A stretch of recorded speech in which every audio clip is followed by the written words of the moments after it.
Hi, Gordon here with another edition of the Unscripted Series. And this week I'm going to talk about the Mayamoe Headplate. You know, I had an interesting email from a soon-to-be owner not too long ago, and she had ordered her instrument and she ordered a matching headplate. And for those of you that don't know, that's where we just put on a piece of wood that we get from the body of the ukulele, and it's just a solid piece of wood on the headplate. So it's not the Mayamoe, some people call it checkerboard headplate, signature headplate. It's just a matching piece of wood. So she had ordered that. And she was writing to say, after consternating about it for quite a while, she had decided to change and have the signature headplate. And she went on to say, you know, I just don't like to buy products that have the logo like boldly displayed. I just want something more subtle than that. And that's why I didn't get it.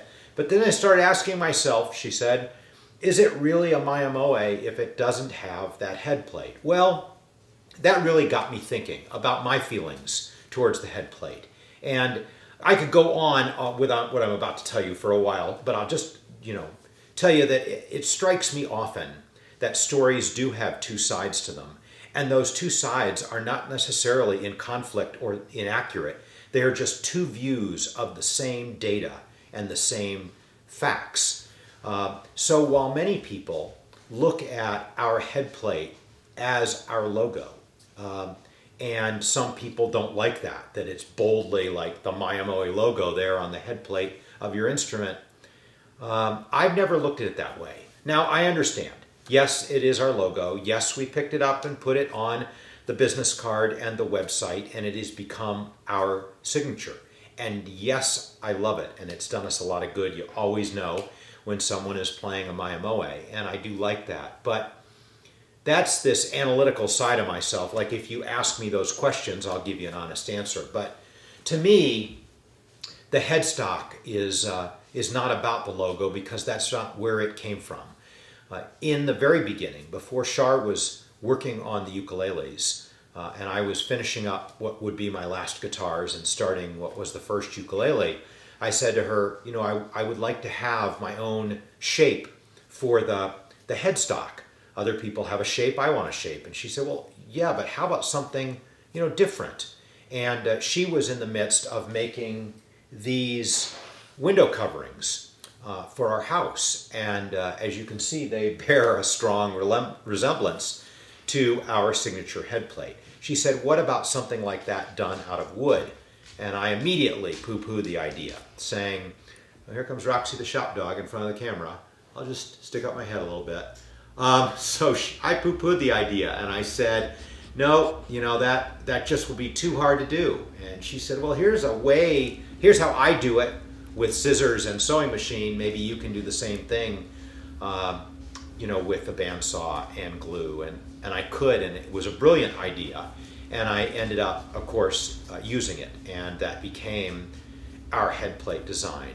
So, for me, our headplate is something that is rooted in the history of Mayamoe, and it's rooted in the history of my relationship with Shar and her introduction to, ukuleles. And, whenever I look at the headplate, it just reminds me mainly of her, and the fact that when we started, she'd never done any woodworking at all. And and within months after suggesting that headplate, she was building the bodies on her own. And now, of course, she's, the most accomplished luthier that I know. And so, I can't separate out those things. To me, the headplate is, yes, I understand. To some people, it's just this corporate logo. I remember a lady on Facebook, I think she was from France, though that doesn't matter, but, she said, or England, she said, I don't like it. It's why do you have to always get that, have the logo or have that headplate with your Mayamoe ukulele? I said, you don't.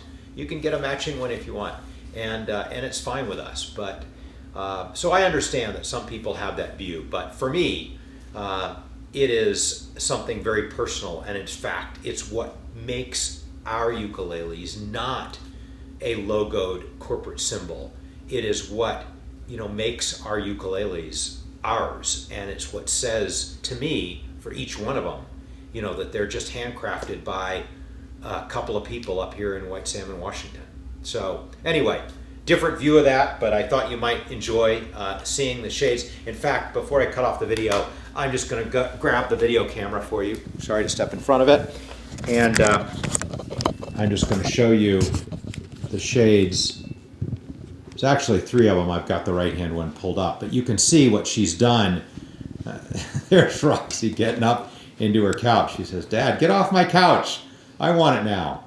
Anyway, there are the shades, and man, I love these things, but what a great reminder when we're in the house that, you know, the business that we do, and when we're in the shop, it's a reminder of the house, so that's kind of cool. All right, that's it, and I'll see you next week with another edition of the Unscripted series. Say bye, Roxy.